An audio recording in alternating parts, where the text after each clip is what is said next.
Court में बानी PTI से मुलाकात न कराने पर तौहीन अदालत केस की समाअत। अदालत का सुप्रीटेंडेंट अडियाला जेल के जवाब पर अदम एतमाद का इजहार। सुप्रीटेंडेंट अडियाला जेल ने इस्लामाबाद हाई कोर्ट से गैर मशरूत माफी मांग ली। अदालत का 26 मार्च को दरख्वास्त गुजारों की बानी पीटीआई से मुलाकात कराने का हुक्म। पीपल्स पार्टी ने खैबर पख्तूनख्वा असम्बली का इजलास बुलाने के लिए अदालत और इलेक्शन कमीशन से रुजू करने का ऐलान कर दिया।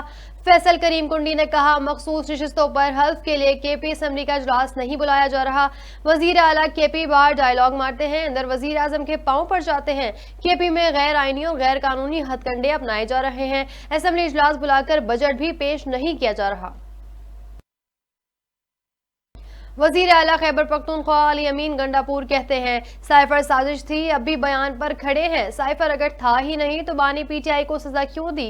साइफर से मुतालिक डायलॉग डोनाल्ड लू के बयान के सफीर ने तस्दीक की थी। असद मजीद को बुलाकर पूछा जाए कि बातचीत नहीं हुई तो साइफर किसने भेजा। मुल्क के अंदर किसी की मुदाखलत बर्दाश्त नहीं करेंगे।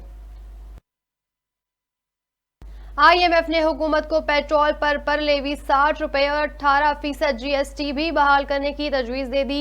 IMF का कहना है, मुकामी तौर पर तैयार की गई सिगरेट पर वफाकी एक्साइज ड्यूटी की एक ही शरह लागू की जाएगी।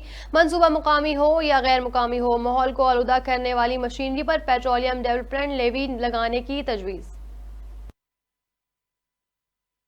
और वजीर आला खैबर पख्तूनख्वा अली अमीन गंडापुर की दरख्वास्त जमानत मंजूर। अली अमीन गंडापुर वकला के हमरा इंसदाद दहशतगर्दी अदालत पहुंचे।